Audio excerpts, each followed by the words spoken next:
부러워 우리를 악하다 할 것이 없게 하려 함이라. 아멘. 옆에 있는 제들과 함께 인사하겠습니다. 복음은 아름다운 삶에 담겨야 빛이 납니다. 그렇게 인사하겠습니다. 복음은 아름다운 삶에 담겨야 빛이 납니다. 한 번 더 인사하겠습니다. 복음은 아름다운 삶에 담겨야 빛납니다.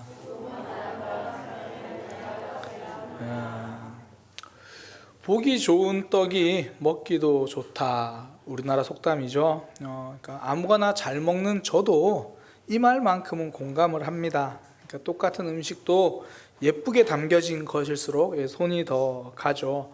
분명히 먹기 전에는 저 아까워서 어떻게 먹나, 그리고 나중에 눈 뜨면 사라집니다. 없죠. 아름답게 돼 있는 거 더 맛있어 보입니다. 특히 요즘에 이제 SNS와 또 스마트폰 카메라가 발달했잖아요. 어느 때보다 보기 좋은 음식에 주목을 합니다. 요즘 먹으러 가는지 찍으러 가는지 음식점을 잘 모르겠죠. 그러니까 그만큼 잘 세팅된 모습, 이렇게 사람들이 주목을 하죠. 그래서 생긴 직업이 있습니다. 푸드 스타일리스트라는 직업까지 생겼어요. 그러니까 음식을 맛있게 보이게 세팅하는 직업. 그러니까 음식의 색감 조합부터 시작해서 주변 소품까지 그렇게 이용해서 하나의 작품처럼 음식을 꾸미죠. 그러니까 멋있게 꾸며진 그 모습으로 사진을 찍어서 음식을 광고하기도 하고요. 또 그렇게 세팅된 모습으로 손님에게 서빙을 해서 음식을 가져다 주기도 합니다. 그러니까 멋지게 갖추어진 음식은 그 자체만으로 식사 분위기를 다르게 해요. 그렇게 생각하시면 돼요. 똑같은 도시락도 대충 이렇게 그냥 비닐 같은 데 락앤락에 담아서 가는 거 하고, 굉장히 이쁜 도시락에 딱 정갈하게 담아가는 거 하고, 이게 평범한 소풍이 굉장히 가족들끼리 우아한 외출이 될 수도 있는 거죠. 그러니까 어떤 그릇에 담겨 있는가, 어떤 모습으로 세팅되어 있는가 굉장히 중요합니다. 제가 오늘 새벽에 실패 박물관에 대한 이야기를 했거든요. 거기 그 박물관에 있는 제품 중에 하나가 이 보라색 케찹이에요. 케찹이 토마토 소스 있잖아요. 한번 생각을 해보세요. 노란색 감자튀김에 보라색 케찹이 뿌려져 있다고 한번 생각을 해보세요. 그래도 먹긴 하겠죠. 감자튀김인데. 근데 그렇게 이 노란색 감자튀김에다가 보라색 이 케첩이 뿌려져 있으면 패스트푸드점보다는 할로윈데이 행사가 더 생각이 나죠. 그런 이미지예요. 그러니까 케첩의 색깔 하나 바뀌었을 뿐인데 먹으면 큰일 날 것처럼 보이잖아요. 그러니까 음식의 색깔만 달라져도 음식에 대한 신뢰도가 올라가기도 하지만 떨어지기도 합니다. 먹는 이야기를 하려는 게 아니라 복음에 대한 이야기를 하려는 거예요. 생명의 떡인 복음도요, 성도의 아름다운 삶에 담길 때 진가를 발휘하는 거예요. 지금도 기독교를 싫어하는 사람들 중에 예수님의 가르침이 싫다고 말하는 사람은 별로 없습니다. 예수님의 가르침과 정반대로 살고 있는 기독교인의 삶, 그 기독교인들이 싫다고 말을 하는 거죠. 그러니까 기독교인들에 대한 신뢰도가 떨어져 있는 요즘에 우리는 그 옛날 간디의 말에 다시 한 번 더 주목하게 됩니다. 간디가 이렇게 말했잖아요. 나는 예수님을 좋아합니다. 하지만 크리스천은 좋아하지 않습니다. 왜냐하면 그들은 예수를 닮지 않았기 때문입니다. 기독교 국가, 당시 기독교 국가라고 하는 영국이 인도를 얼마나 많이 수탈했습니까? 그 모습을 보면서 이야기를 하는 거죠. 우리가 오늘 본문 말씀을 더 마음에 새겨야 한 이유가 바로 그거예요. 바울은 디도에게, 이제 그리도 교회 성도들에게 해야 할 여러 가지 권면을 우리가 쭉 지금 함께 보고 있잖아요. 나이 든 남성에게, 또 여성에게, 또 젊은 여성과 젊은 남성에게 그렇게 권면하면서 또 하나 목회자인 디도에게도 지금 권면하는 그 내용이거든요. 그 권면의 말이 뭐냐면 본을 보이라는 거예요. 범사에 내 자신이 선한 일에 본을 보이니라. 그러니까 가르침과 권면을 말로만 하는 것이 아니라는 거예요. 삶으로 함께 하는 것이다, 그 말이죠. 그러니까 말은 아름다운 삶에 담겨야 능력이 나타납니다. 복음은 아름다운 삶에 담길 때 더 빛나는 거예요. 제가 예전에 어릴 때도요, 은사가 있다, 영성이 있다고 하면서 기도하고 귀신도 내쫓고 병 고치는 그런 분들에 대한 이야기를 듣기도 하고 또 건너 이렇게 만나기도 합니다. 그런데 그런 분들 중에 소수지만 굉장히 무례한 분들이 가끔 있어요. 그러니까 성령의 능력은 이야기하면서 그 삶에서 성령의 열매는 외면하는 사람들이 가끔 있습니다. 성령의 열매는 대부분 인격에 관련된 것들이잖아요. 전부라고 말해도 될 만큼 인격에 대한 것들이에요. 사랑의 모습, 기쁨이 가득한 모습, 주변 사람들과 화평한 삶, 인내할 줄 아는 모습, 친절한 것, 선한 것, 신실한 모습, 온유와 절제 있는 모습. 말만 들어도 멋지잖아요. 그런 사람이 내 곁에 있었으면 좋겠잖아요. 이게 성령의 열매거든요. 이런 성령의 열매를, 그러니까 내 삶의 인격은 외면한 채 능력과 은사만을 이야기하는 모습은 건강한 신앙일 수 없습니다. 실제로 은사가 나타나서 병 고침의 통로로 쓰일 수는 있습니다. 귀신을 쫓아낼 수는 있습니다. 그러나 그것이 성숙과 바른 신앙의 척도는 아니라는 거예요. 오히려 성령의 열매가 없는 은사는요, 그 자신을 잡아먹어버리는 위험한 칼이 될 수 있습니다. 하나님과 더 멀어지고 내가 스스로 우상이 되어버리는 수가 있는 거죠. 그러니까 영성과 인격은요, 별개 아닙니까? 별거의 것이 아닙니다. 그러니까 별개의 것이 아니라 같은 거예요. 그러니까 기독교 신앙에서 인격이 계속 외면되니까 세상이 복음을 외면합니다. 그 말을 보여주는 게 8절이에요.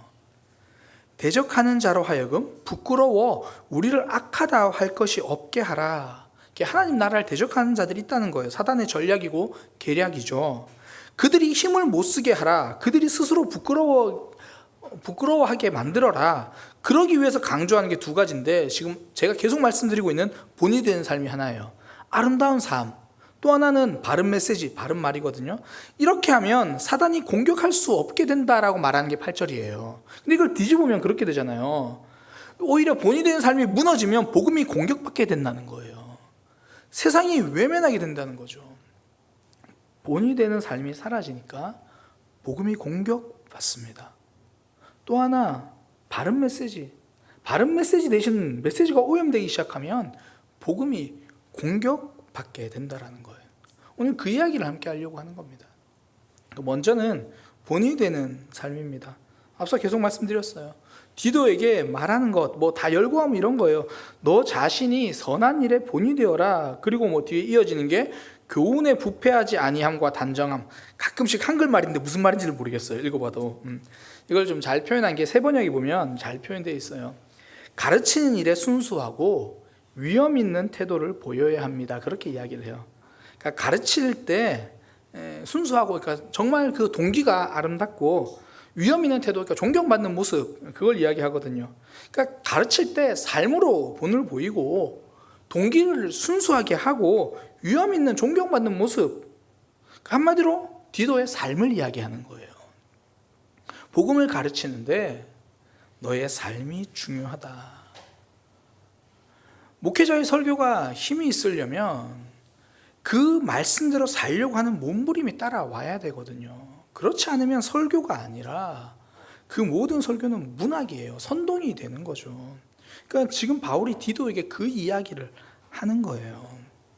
그러니까 말이 가장 힘이 있을 때는 목소리가 클 때가 아니고요, 권력 잡은 자가 말할 때가 아니고요, 그 삶이 따라올 때예요.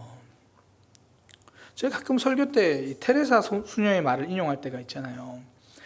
그분이 한 말을 들어보면 사실 내용은 새로운 게 별로 없어요. 낮은 자를 섬기라, 낮은 자를 섬겨라, 사랑하라, 한 사람씩 돌아보라, 다 아는 뻔한 말이잖아요. 그런데 그 뻔한 말이 격언이 되고 명언이 되는 이유는 테레사 수녀의 삶 때문이에요. 그 삶이 그 말을 무게 있는 말로 만들어내는 거죠. 저에게 이제 설교에 대해서 또 공부하는 목회자의 삶에 대해서 가르쳐 주신 목사님이 계세요. 이름도 도인이세요. 김도인 목사님이라는 분인데, 제가 그분 밑에서 공부할 때요, 처음에는 일주일에 한 권의 책을 읽으라는 독서 과제를 내주셨거든요. 뭐 그때 함께 배우는 목사님들이 많았어요. 근데 그마저도 일주일에 한 권 책이지만 그마저도 사역이 바빠서 목사님들이 다 못 해오실 때가 있어요. 그러면 이제 그 김도인 목사님 선생님이 왜 못 해왔냐라고 물어보면 거기다 대고 사역이 바빠서요라고 대답하시는 분들은 한 명도 없어요. 그 이유가 뭐냐면 그 당시 그 도인 그 목사님의 삶 때문이에요. 그분은 서울에서 일주일에 2번 이상은 지방에 가서 하루 종일 강의를 하세요. 그러니까 한 번은 부산, 한 번은 대구, 그리고 서울에서도 강의를 하세요. 그러면서 일주일에 최소 4권, 5권 독서를 하고 그걸 정리를 다 하세요. 그러니까 함께 배우는 목사님들이 그런 삶을 아니까 일주일에 책을 한 권도 못 읽었어. 왜 못 읽었어? 그러면 삶이 바빴어요 라고 대답 못하고 제가 게을렀어요 이렇게 대답하는 거예요. 그러니까 그 선생님의 말씀을 거스를 수 없는 힘이 있었던 것은 그분의 삶 때문이에요. 근데 진짜 재밌는 게 뭐냐면 그렇게 그분 밑에서 마음 잡고 공부하는 목사님들의 반응이 참 재밌어요. 한 6개월, 1년, 뭐 한 2년 정도 공부하다 보면요, 그 목사님들이 거의 공통적으로 하시는 말씀이 있어요. 정말 거의 그렇게 한 2년 이상 된 분들 거의 공통적으로 하는 말씀이 뭐냐면 집에서 자녀들이 혹은 사모님들이 책을 보기 시작했다는 거예요. 그러니까 아빠가 늘 책상에 앉아서 독서하고 말씀 준비하고 글 쓰고 그러고 있으니까 아이들도 덩달아 책을 보고 아내도 옆에서 독서하기 시작하는 거예요. 2년 넘은 목사님들이 공통적으로 경험한 거예요. 저도 2년 넘었거든요. 저희 집에 한 사람이 있어요. 그러니까 그렇게 되더라는 거예요. 말로 변화시킨 삶이 아닙니다. 삶으로 변화시킨 삶입니다. 그래서 제 삶에 한 가지 목표가 있어요. 참 부끄러운데 이게 바울처럼 말할 수 있기, 이게 제 목표 중에 하나였거든요. 바울이 빌립보서 3장 17절에 보면 이렇게 말해요. 형제들아, 너희는 함께 나를 본받으라. 나를 본받으라. 얼마나 힘 있는 가르침입니까? 제가 청소년 사역을 하면서 3년, 4년 동안 훈련시킨 학생들이 있었어요. 그러니까 중학교 1, 2학년 때부터 훈련시켜서 이제 그 친구들이 고등학교 2학년, 3학년이 되었어요. 한 번은 제가 그 아이들을 소그룹 리더로 세우면서 이렇게 말한 적이 있어요. 목사님이 너희들에게 언젠가는 꼭 하고 싶은 말이 있었다. 그 말이 뭐냐면 바로 너희는 나를 본받으라, 이 말을 하고 싶었다. 아직은 정말 부족해서 내가 그런 말을 참아 못하겠다. 그러나 너희가 이제 소그룹을 인도해야 되니까 소그룹을 인도하다가 힘들거나 막히거나 어떻게 해야 할지 잘 모르겠으면 그때 박 목사님은 어떻게 진행하셨지? 이걸 생각해보면 방향은 잃지 않을 수 있을 거다. 뭐 아직은 부족하고 부끄럽지만 그래도 소그룹 진행하는 그 마음만큼은, 그러니까 제 모습, 제 마음을 기억하면 좋겠다, 그런 마음이 있었어요. 그러니까 어떻게 인도하라는 100마디 지침보다 나를 본받으라 그 한마디가 더 힘이 있고 더 큰 가르침이 되는 거죠. 물론 제가 요즘에 이제 다시 작년 구역 모임을 인도하면서 생각이 많이 바뀌었어요. 나를 본받으라가 아니라 구역 교사분들을 많이 본받아야겠다. 제가 진짜 그런 생각이 많이 들어요. 뭐 참석 못하는 구역원들 섬기는 모습들을 봐도 그렇고, 그들의 삶을 들어주고 공감해주는 모습, 뭐 평일에 그들 기도 제목 붙들고 하나님 앞에 기도하는 모습, 전부 제가 본받아야 될 모습이에요. 그래서 다시 한번 그 목표를 마음에 되새기는 거예요. 제가 우리 교회 성도님들에게 혹은 신앙생활 처음 시작하는 분들에게 나를 본받으라 이렇게 말할 수 있는 삶이 되자. 완벽해서가 아니라 저렇게 몸부림치는 모습, 저렇게 하나님 앞에 서려고 하는 모습, 그 몸부림은 보여줄 수 있는 사역자가 되자. 아니, 사역자가 아니라 예수 믿는 사람, 그런 성도가 되자. 그 옛날 만화 영화나 이 영화 같은 데 보면 갈림길에서 이 사람이 길이 엇갈리는 장면들이 나와요. 뭐 이런 거예요.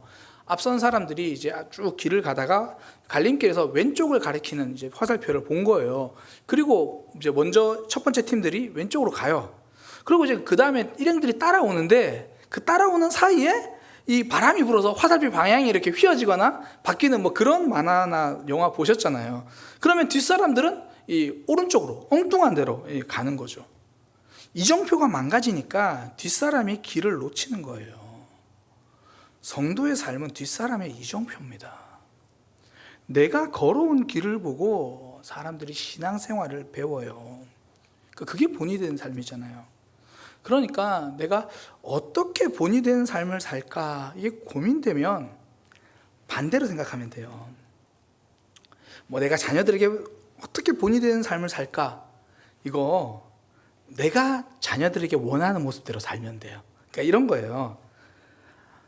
자녀들이 담배를 안 피는 삶을 원한다. 그러면 내가 담배를 자르면 돼요. 자녀들이 술 취해 비틀거리는 모습이 싫다. 그러면 내가 술을 멀리하면 돼요. 물론 그렇다고 다 술을 안 먹는 건 아니겠지만 훨씬 줄일 수 있어요. 그러니까 내가 우리 자녀들에게 원하는 신앙생활 있잖아요.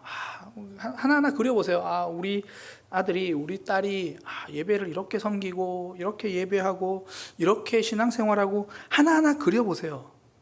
그리고 내가 그 모습을 따라 걸어가면요, 자녀들도 언젠가는 그 뒷모습을 보고 따라오게 돼 있어요. 구역 식구들도 동일하죠. 내가 우리 구역 식구들에게 원하는 모습 있잖아요. 뭐 솔직하게 나누는 모습, 또 서로 대화할 때 격려해주는 모습, 뭐 기다려주고 품어주는 모습, 뭐 그런 구역원들이, 우리 모든 구역 식구들이 다 그런 구역이었으면 소원이 없겠다, 막 그런 생각이 들잖아요. 그런 모습 하나하나 그려보고 내가 그 모습으로 걸어가면 우리 구역원들도 점점 그 모습이 되는 거예요. 그러니까 단순하게 생각해서 내가 전도하게 될 사람에게 원하는 모습 있잖아요. 내가 저 사람 전도해서 저 사람 앞으로 이렇게 신앙생활 했으면 좋겠어. 우리 교회에서 예배를 이렇게 드리고 신앙이 잘 자라서 이렇게 했으면 좋겠고, 그런 신앙생활을 내가 하면 돼요. 옛날에 선배 목사님들이 약간 이제 뼈 있는 농담처럼 하신 이야기가 그런 이야기예요. 어떤 성도는 전도해올까 봐 무섭다. 그러니까 똑같이 닮을까 봐. 뼈 있는 농담이죠. 반대로 저분은 정말 전도해 오면 그냥 그 자체가 가르침이겠다, 이런 거죠. 내가 아름다운 신앙의 길을 걸어가면 사람들은 복음이 아름다운 것이라는 것을 알게 됩니다. 그런 삶을 살 때 복음의 힘이 드러나는 거잖아요. 사실 그래도 80년대 한국 교회는 그랬거든요. 제 아내가 어떻게 교회를 처음 나가게 됐냐면, 제가 아내 얘기 들었는데, 제 아내가 이제 초등학교, 당시는 국민학교였어요. 저희는 국민학교 출신입니다. 국민학교 때 교회를 나가게 됐는데, 그 이유가 뭐냐면, 장모님은 교회를 안 다니셨거든요. 근데 장모님이 제 아내 보고, 그러니까 어린 딸에게 교회 가라 그런 거예요. 교회 가면 착한 사람 된다더라. 교회 가라고 그런 거예요. 교회는 잘 몰라도 교회가 그런 곳이다라는, 교회 안에 그런 삶이 있었다라는 거예요. 그러니까 내가 걸어간 아름다운 삶, 그 본이 되는 삶이 복음의 힘을 드러내 주잖아요. 복음의 역사가 일어나게 하는 거죠. 그러니 그렇게 본이 되는 삶을 살면 악한 세력이 책잡지 못할 거고 공격하지 못할 거고 그들이 더 부끄러워하게 될 거다, 그렇게 말하는 거예요. 첫 번째가 본이 되는 삶이고, 두 번째가 바른 말씀이거든요. 8절에 보면 책망할 것이 없는 바른 말을 하게 하라. 이게 지금 더 정확히 말하면 디도에게 하는 말이에요. 너가 책망받지 않을, 그러니까 책 잡힐 것이 없는 바른 교훈을 네가 전해라, 이 말이에요. 바른 교훈, 이게 건강한 말씀, 이 이야기거든요. 이게 2장 1절에 나오는 거랑 같은 표현입니다. 제가 2장 1절 설교할 때 이 표현이 건강한이라는 표현이라고 말씀드렸던 기억이 나요. 그러니까 건강한 말씀을 전해야 된다, 바른 말씀이죠. 우리가 흔히 이제 기독교 신앙의 변질을 이야기할 때 기복신앙이라는 말을 많이 하잖아요. 복을 기대하는 신앙. 사실 이거는 진짜 필요합니다. 이건 이 말 자체는 틀린 게 아니에요. 하나님이 우리에게 복을 주겠다고 약속하셨습니다. 창세기 12장 1절이 그거잖아요. 내가 너로 하여금 복 주겠다. 그러니까 하나님이 주시겠다는 복을 기대해야 합니다. 그러니까 기복신앙이 돼야 돼요. 복을 기대하는 신앙이 되어야 돼요. 그런데 이 기복신앙을 변질이라고 말하는 이유는 여기서 말하는 기복신앙이라는 게 흔히 말하는 세상에서 말하는 성공을 쫓아가는 삶을 말하는 거예요. 신앙의 가치가 아니라 세상적 가치를 이루기 위해서, 그러니까 남을 섬기기 위해서가 아니라 남들보다 높이 올라가서 지배하기 위해서. 목사님, 저는 지배하려는 마음이 없어요. 높은 곳에서 선한 영향력을 나타내기 위해서라고 겉으로는 말하지만 사실은 높은 자리에서 내 뜻대로 하고 싶어서일 때가 많거든요. 그런 잘못된 가치관, 그런 잘못된 기대를 가진 모습을 이야기하는 거예요. 기복신앙이라는 걸 부정적인 의미로 이야기할 때, 그러니까 세상에서 원하는 그 복을 쫓아가는 거죠. 하나님이랑 상관없이. 이게 결국 중심 문제예요. 바른 말, 바른 교훈, 바른 신앙, 바른 메시지는요, 하나님이 중심된 가르침이에요. 하나님 중심된 메시지를 말하는 거거든요. 그러니까 하나님이 복 주신다 그러면, 하나님께 복을 받으려면 하나님이 원하시는 삶에 초점을 맞추어야 돼요. 이게 하나님 중심이죠. 그런데 하나님이 주시는 복에만 초점을 맞추는 것, 그건 내 중심이죠. 하나님 중심이 아니면 신앙생활이 변질돼요. 그래서 딱 8절 뒤쪽에 8절 뒤쪽 말씀처럼 되는 거예요. 대적하는 자로 하여금 부끄러워 우리를 악하다 할 것이 없게 하려고 한다. 그런데 이게 바른 메시지가 선포되면 대적하는 자가 부끄러워지고 메시지를 전하는 성도들, 교회를 보고 악하다고 말할 수 없게 되는데, 반대로 바른 메시지가 아니라 오염된 메시지가 전하게 되면 그 반대죠. 세상이 우리를 보고 악하다고 손가락질하게 될 거고 그 말을 듣는 우리가 부끄러워질 것이다. 2000년 전에 기록된 성경 이 말씀 앞에 우리가 너무 두렵고 떨리잖아요. 지금 딱 이 모습이잖아요. 세상이 교회를 향해 악하다 말하고 그 말을 들은 우리는 변명할 말 없이 부끄러워질 때가 많잖아요. 하나님 중심이 아니라 내 중심으로 그렇게 달려가서 그래요. 남들이 봐도 너희 교회들이 원하는 게 세상 사람들이 원하는 것과 뭐가 달라? 이렇게 되는 거거든요. 예를 들어 이런 거예요. 하나님 중심이 되면 십자가는 은혜고 감격이죠. 십자가 때문에 그 나를 위해 돌아가신 예수님 그 십자가 때문에 정말 마음이 어쩔 줄 몰라서 말씀대로 살아야겠다. 그분이 내 죄를 위해서 죽으셨는데 그런 마음이 돼요. 이게 하나님 중심이잖아요. 예수님 중심.